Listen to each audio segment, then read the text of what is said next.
Mihawk é considerado o espadachim mais poderoso do mundo, mas muitas pessoas subestimam o espadachim mais forte do mundo, porque Tiro Oda apresentou o Mihawk bem cedo na obra, mas com uma ótima introdução, mostrando que a diferença de nível de poder em One Piece, destruindo a frota de Tom Krieg e todos os seus navios e tripulantes com apenas um único corte de espada.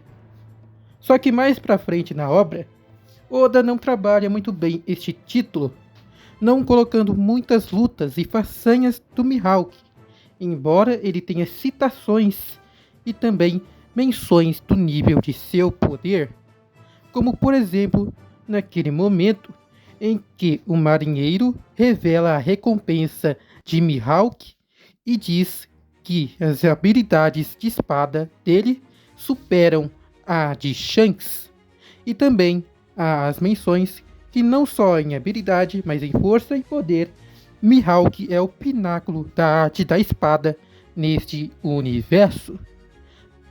Hoje montarei um roteiro com cenas nos arcos de One Piece de como Mihawk poderia ser apresentado ou citado ou demonstrado os seus feitos na obra.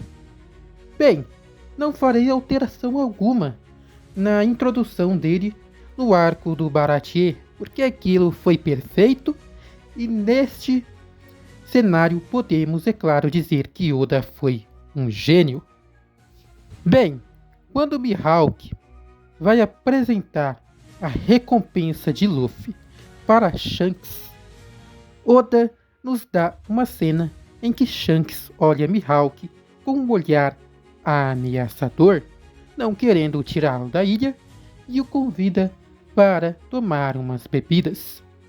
Bem, esta é uma boa cena também de diálogo entre Mihawk e Shanks, mas colocarei uma pequena alteraçãozinha aqui, de que quando nos é mostrado que Mihawk e Shanks estão se divertindo nas bebidas, Shanks desafiaria Mihawk para um duelo de espada, que a princípio negaria naquele momento porque Shanks estava bêbado, mas ele insistiria muito em ter um duelo com os olhos de gavião, e pela insistência do ruivo, Mihawk aceitaria, e teríamos um confronto de Clash ao clássico Batalha de Clashes de One Piece, apenas um único Clash, e cortaria esta cena para os protagonistas da obra, Luffy e Zoro e todos os Mugiwaras.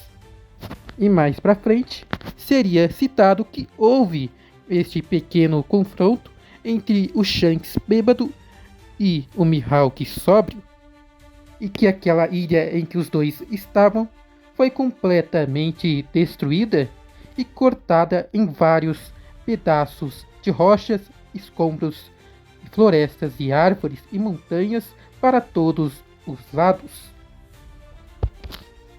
Este confronto, esta batalha, seria conhecido como o duelo das espadas bêbadas.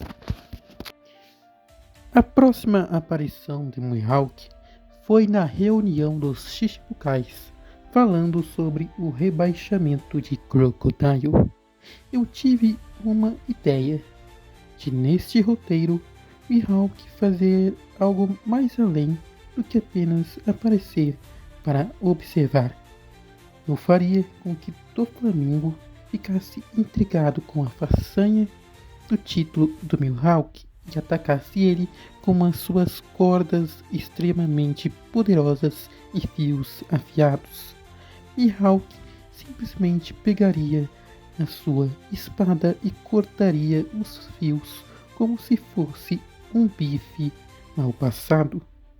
E ainda conseguiria cortar as janelas do prédio em que estavam, fazendo com que Doflamingo desse um pulo para trás onde ele estava sentado e Mihawk respondesse: "Vi que estava interessado em me enfrentar e ver o meu nível de poder, espero ter respondido às suas dúvidas sobre o quão forte eu realmente sou, embora eu tenha usado nem 20% do meu poder. Quanto a Marineford, eu faria com que Mihawk não tivesse interesse em participar desta guerra, pois ele não via sentido em lutar contra um velho decrépito como o Barba Branca, que já não está mais tão forte como nos seus dias de auge. Mihawk recusaria a luta.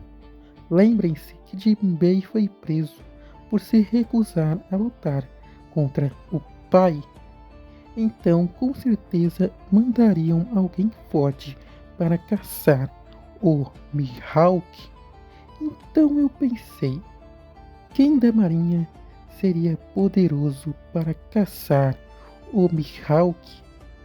Em Marineford, tivemos 3 almirantes para enfrentar o bando do Barba Branca, Akainu, Kizaru e Aokiji, mais o almirante de frota Sengoku e o vice-almirante Monkey D. Garp.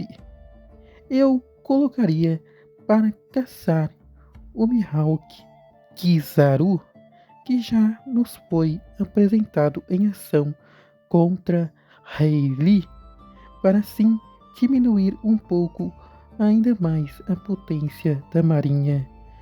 Na guerra, Kizaru iria atrás de Mihawk, mas deixaria Sentomaru controlando os Kumas ciborgues com as suas ordens. Kizaru iria atrás com alguns marinheiros escolhidos por ele mesmo. Após a guerra de Marineford, seria dito em flashbacks ou jornais que Kizaru enfrentou Mihawk na ilha do próprio espadachim mais forte do mundo, e esta luta foi uma batalha que durou 5 dias e 5 noites, porque batalhas entre espadachins tendem a não durar tanto tempo. Foi uma luta tão lendária que ficou conhecida por todos os cantos. Kizaru voltou para Marineford com o seu olho cicatrizado, assim como a cicatriz de Shanks.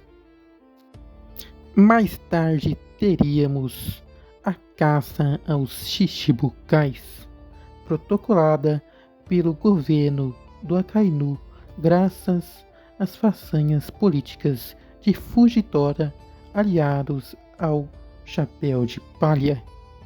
Nesta ocasião, nesta missão, eu pensei que oponente colocar para caçar Mihawk além dos serafins.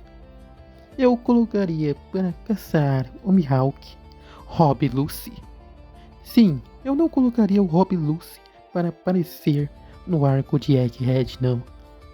E colocaria junto ao Rob Lucy algum Gorosei do governo mundial, ou talvez um cavaleiro sagrado, ou um almirante, quem sabe? Bem, eu colocaria o próprio Fujitora para ir atrás de Mihawk. E seria uma luta ainda mais difícil do que contra Kizaru, porque Mihawk teria que lidar com as gravidades aumentadas do poder gravitacional de Fujitora.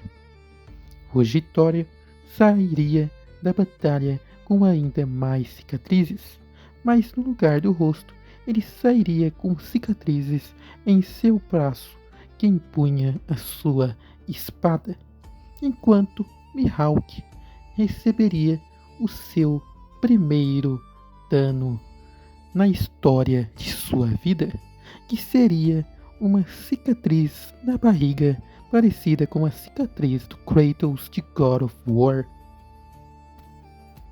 Mihawk sairia vencedor contra Fujitora e sairia da ilha junto com Crocodile se aliando a ele. E então viria o bando da Cross Guild fazendo um trabalho de monopólio de recompensas, colocando recompensas nos marinheiros para que eles conseguissem mais e mais tripulantes, bandidos e piratas e reputação de poder para o bando da Cross Guild. E então seria revelado a recompensa do Mihawk de 3 bilhões e poucos, assim como foi mostrado no mangá. Bem, galera, esse foi o vídeo de hoje. Espero que tenham gostado. Deixem um like, compartilhem, se inscrevam e um beijo do Peso Mosca.